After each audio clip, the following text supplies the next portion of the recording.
You know, how many times I mentioned this kid, you'd think I would do a look at of this game sooner or later. I know! Well, yeah, we're doing it now. Yay! This is the Azure Striker Gunvolt Striker Pack for the Nintendo Switch, a collection that features both the Azure Striker Gunvolt games, the first game and the second one, that were originally 3DS exclusives. And if I'm not mistaken, the original game is also on PC, but I'm recording this off the Switch because, you know, it's a little more, what's the word, convenient.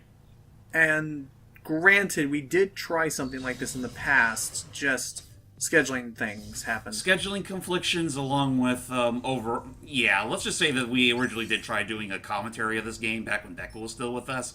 A whole bunch of dumb crap happened, so that's why we decided to scrap that, and, well, here we are today just doing a look at, because, honestly, with our gaggle of friends, I honestly don't think everyone would have the interest to really do an entire commentary of this, so that's why I'm doing a look at for you guys today. Well, I don't think it's bad. I think it's pretty cool in that, first off, as we learned,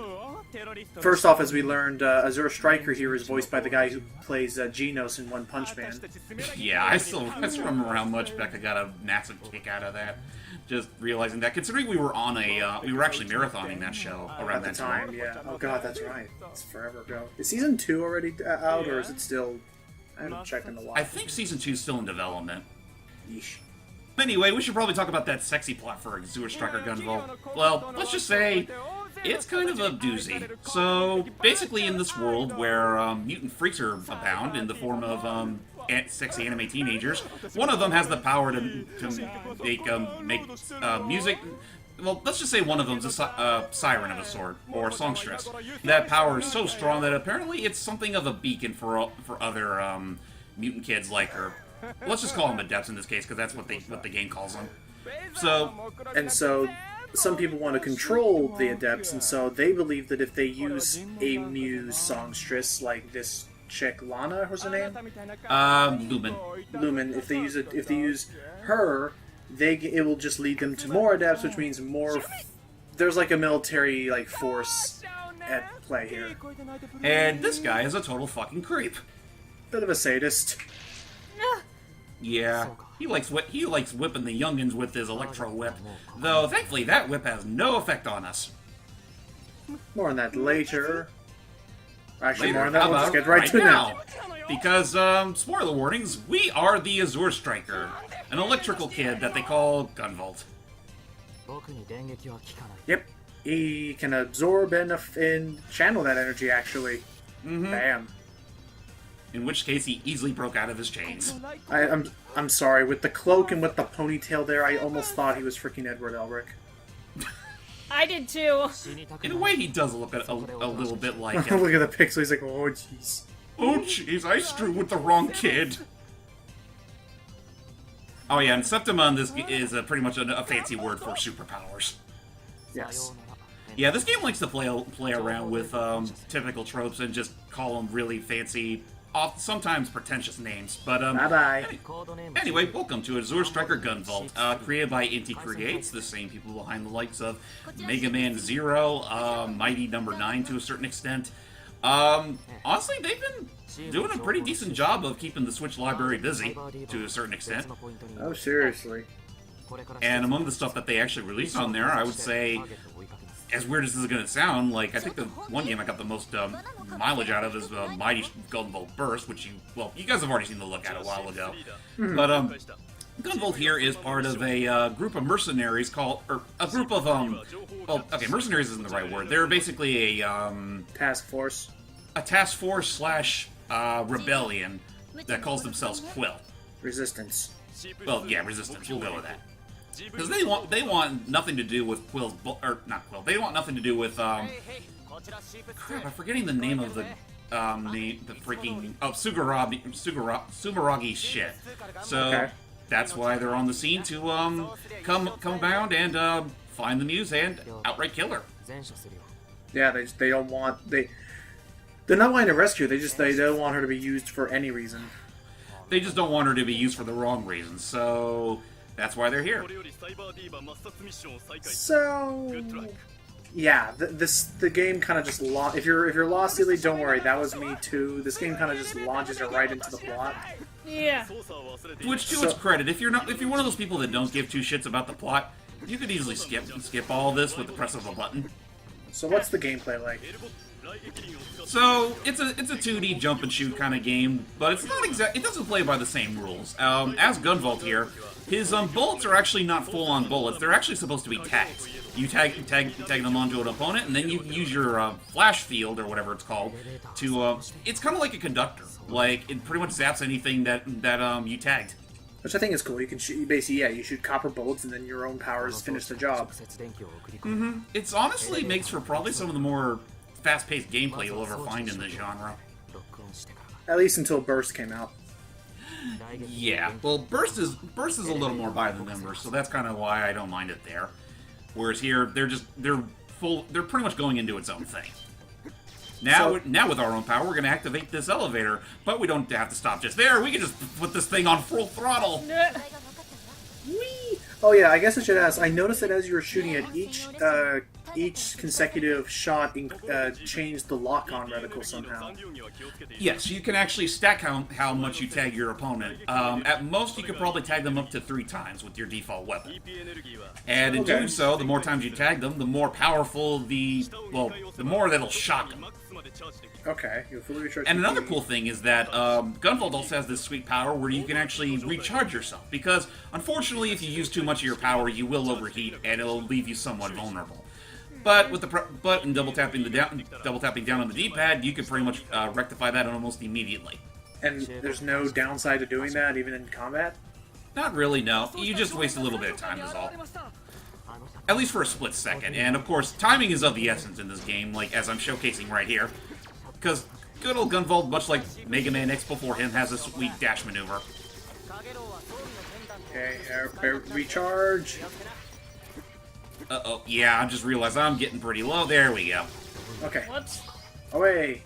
Oh yeah, and here's something you guys might find rather interesting. The original 3DS release of Gunvolt, at least here in the States, definitely neutered a couple aspects from the original Japanese translation, the most obvious of which, well, parts of Gunvolt's design was changed, like they got rid of the midriff for whatever reason, and secondly, these little dialogue sequences between the characters, which is the most you're going to get out of this game's lore. Assuming you're not just zooming in all over the place. Didn't it used to take place on the same screen or something like that? What? Oh, I was saying, these dialogues, did they not used to be on the same screen on the 3DS version? No, they've always been on the same screen. Oh, okay. Which I will admit, if, like, say you're one of those, if you feel it kind of gets in the way, then yeah, it can feel like that. Like, this thing takes up a good third of the screen. Yeah. And assuming you're going guns a-blazing, it is a little distracting. So, what is our health? Our health is the green meter on the top left of the screen. Okay. And another cool thing is that you're actually also equipped with a little something that gives you the power of prevasion. Which, so long as you're not using your septimal powers at the time, you take no damage whatsoever. But the more times you dodge enemy damage, the more that you'll waste of your EMP gauge, aka your electrical gauge. So you use your own offense power as a sort of shield. Basically. Okay. Which, if there's which I will admit is kind of both a blessing and a curse. Because, like, say if you play through, there are some options in Gunvolt which let you play without prevasion, and let's just say, in doing so, the game definitely gets quite a bit harder. Just because certain enemies will launch quite a lot at you, so by that point you do have to rely on your electrical powers. Try to think. You mentioned this being jump and shoot. Is there any, like, is it kind of like Mega Man in that you can pick levels, or is it just strictly linear? Yeah, it's strictly linear. It's no Metroidvania or anything of the sort. It's your straightforward go from point A to point B kind of affair. Good to know. I was waiting for the shield guy to do something. He's just like, no, I'm not putting the shield down. You think I am. I'm smart. Granted, I just And then when he lets his guard down, that's when you strike. Yeah, pretty much. Yeah, don't worry too much about these dudes. They're really nothing outstanding. So, Well, it almost looks like you just charge right through them all. Pardon? It almost looks like you just charge right through them and just don't even have to worry about them chasing you. Just keep running. Yeah, you don't really have to fight all these guys if you don't want to. Like, you could just easily just run past them, but where's the fun in that? Besides, they leave out a few goodies. So... Oh, and that's right, Gunvolt also has special powers. How do you activate those? On the top part of the screen, you'll notice that there's like 4 tabs, and they're all correlated with the right stick. If you hold down that direction, then press the right stick as if it were like the R3 button on a PS4, then you automatically activate the ability. I think there's also a shortcut button that you can use to do that as well. But I will admit, it kind of gets in the way, considering that it's pretty close to your other standard buttons anyway. True. Anyway, let's just go ahead and take care of this guy, much like we have before.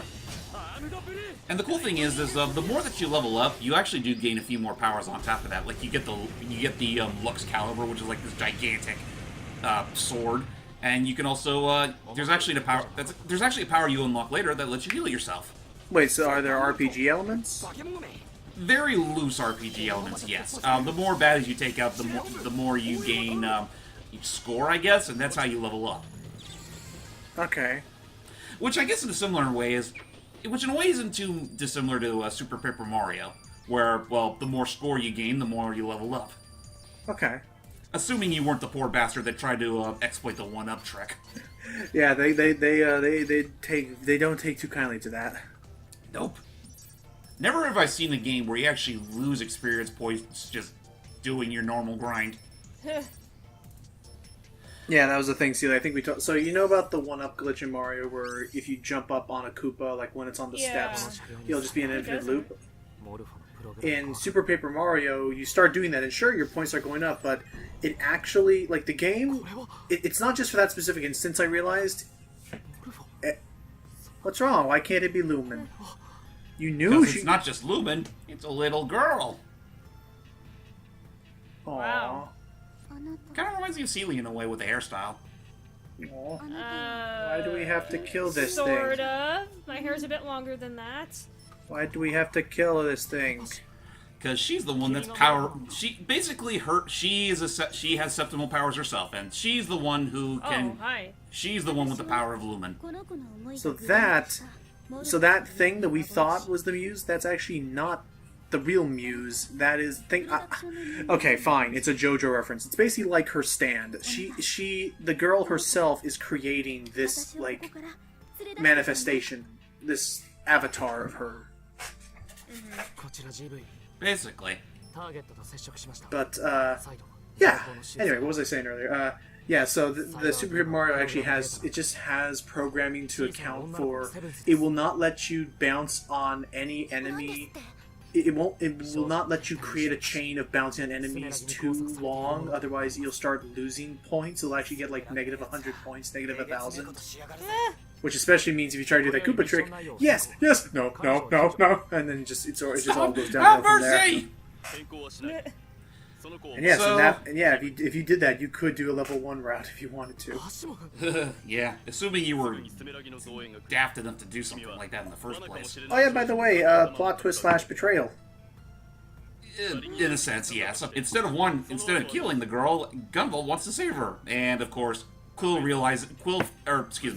guy, Asimov, he warns that that's kind of a security hazard in itself, or it's just a hazard in general, just to leave her alive.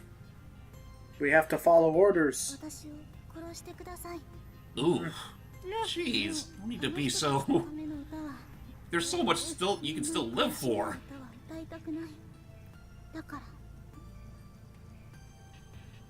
But oh no, GV sees that there could be a positive way to this. Yeah, let's just say that he views this. Oh, yeah, as you're saying right now, he views this as a similar situation he was put in at one point. He's emotionally compromised. Yep, I know. Oh, damn it, I can relate. Right. Why does that voice suddenly sound familiar? Well, again, it's Geno's from One Punch Man. I can look up what else he's done. It's worth a shot. I mean, I forget his name. Hang on. but I will look it up real quick.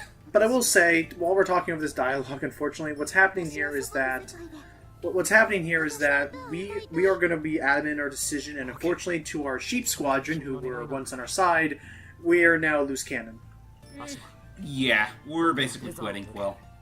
And which means we're against the world. Kinda, sorta.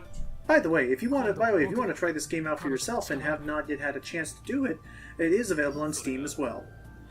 Yes, it is. And, actually, as of recently, they have updated the Steam version to run on similar specs to the Switch version, because it was with the Switch version where they actually changed a few things from the original 3DS and Steam releases. Like, for example, the game runs at a full-on 60 frames now, and it all runs on one screen for a change as opposed to, like, two. Because the Steam version was a tad, well, it was experimental, but some could argue they were also a little lazy about that, because, you had to rely on both screens in order to play the game, and, well, their compromise for doing so wasn't the most optimal at the time. But now with the Switch version, they pretty much built it all from the ground up so that it can all run on one screen, and I would say it worked out for the best.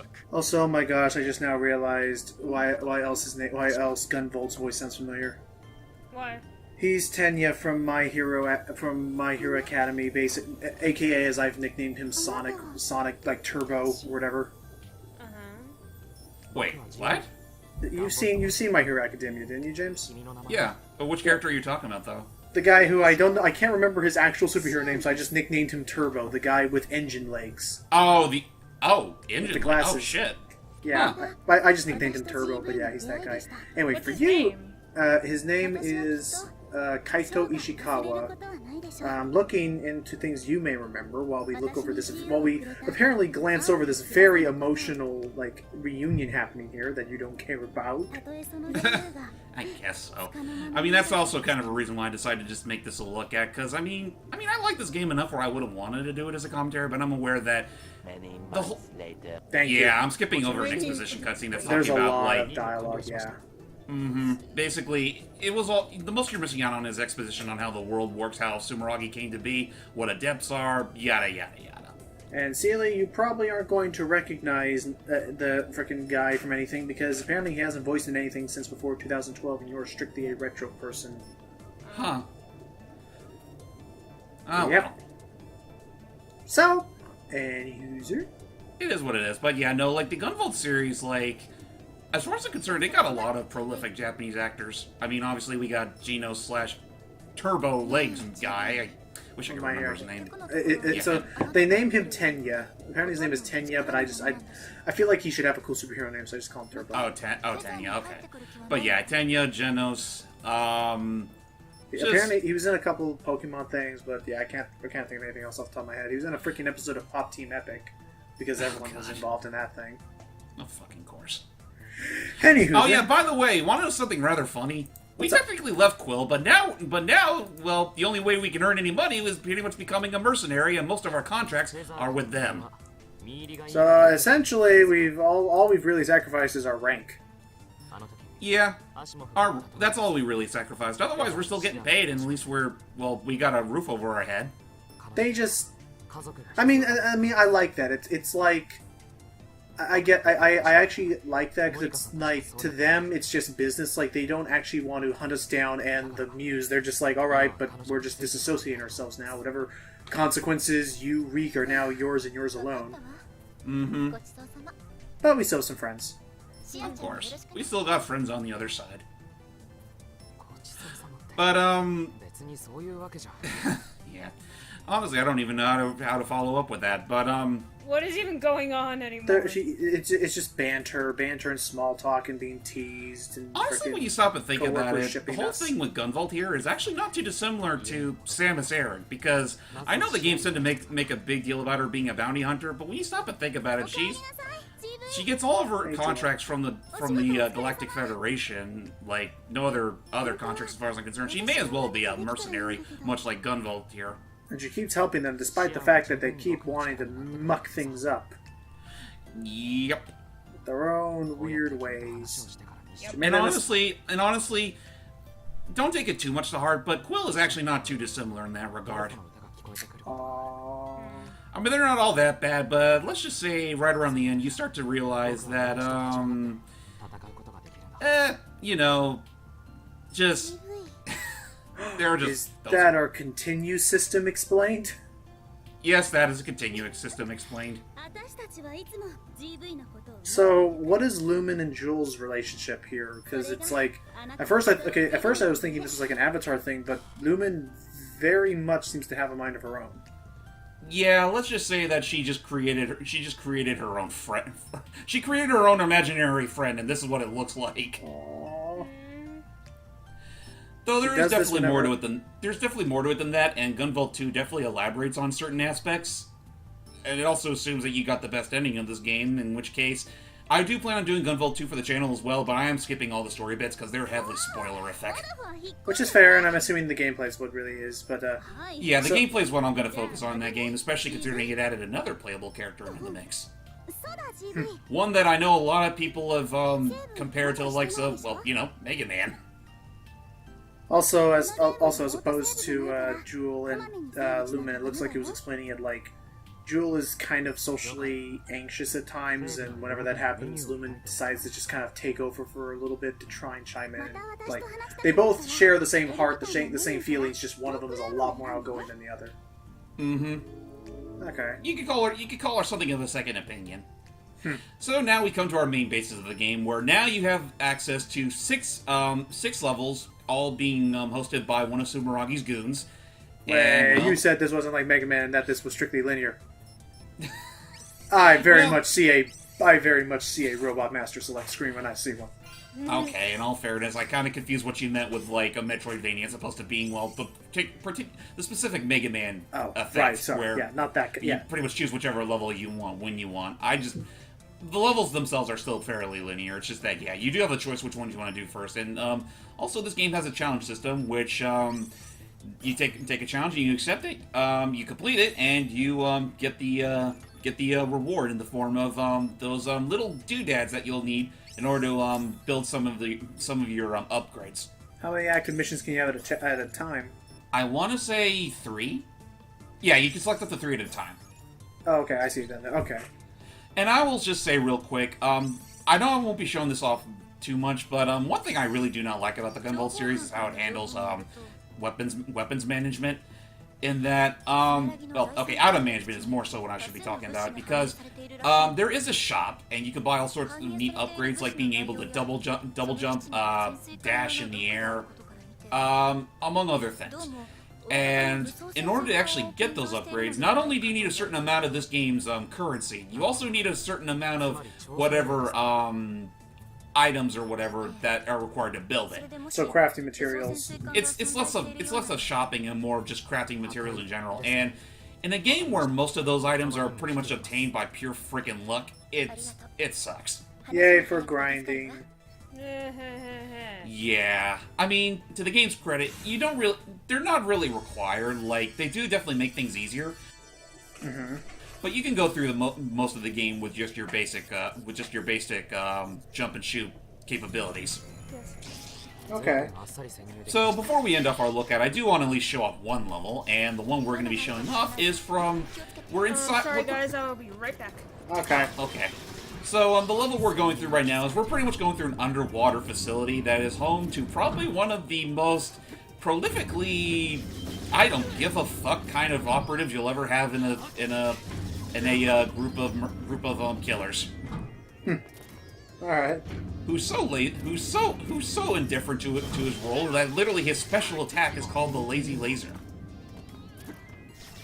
Really? Mm-hmm. Though, among other things, the dude has the power to open up wormholes. Well, this is going to make going through the level a little bit trickier.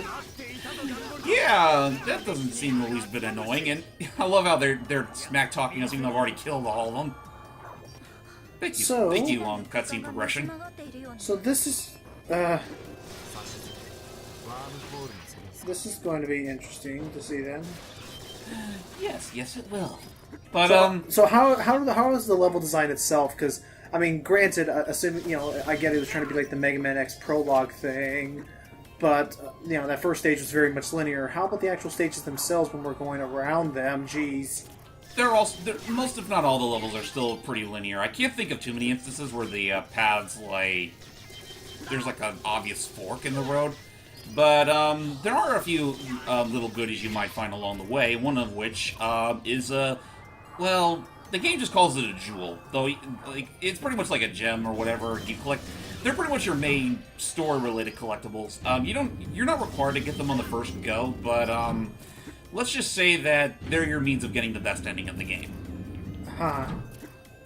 And, I mean, I do applaud Gunvolt 2 for mostly getting rid of that, but at the same time, it's like, it's not the worst thing in the world. You just have to find this small, tiny gem that's floating somewhere within the level, grab it, and then give it to Jewel. Or Joel, or however they pronounce her fucking name in this game. Okay.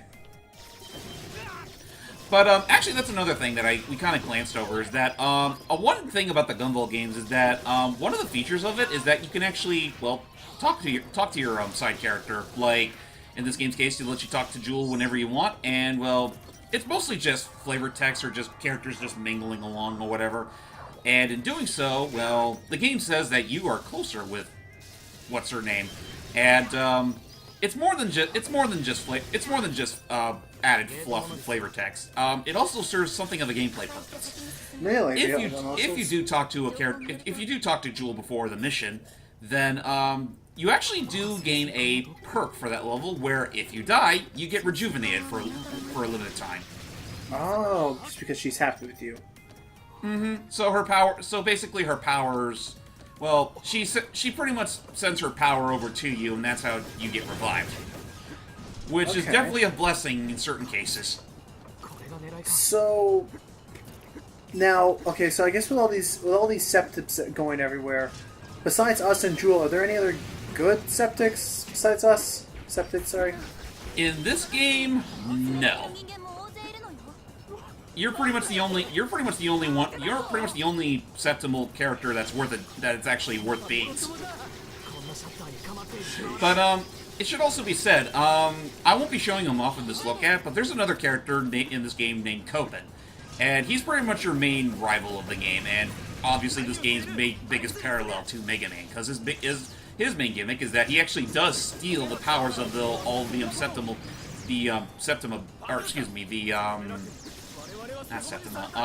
adepts that you kill off. Okay. So yeah, like, instead of you taking the powers, it's him, and he does use them against you, and it's definitely odd being on the opposite side of the spectrum, but it definitely leads to probably one of the more interesting boss fights in the game, let alone the series. Okay. And and spoiler warnings, in the second game, that's actually the character you get to take control of, Copen. And, well, now you get to feel like Mega Man again.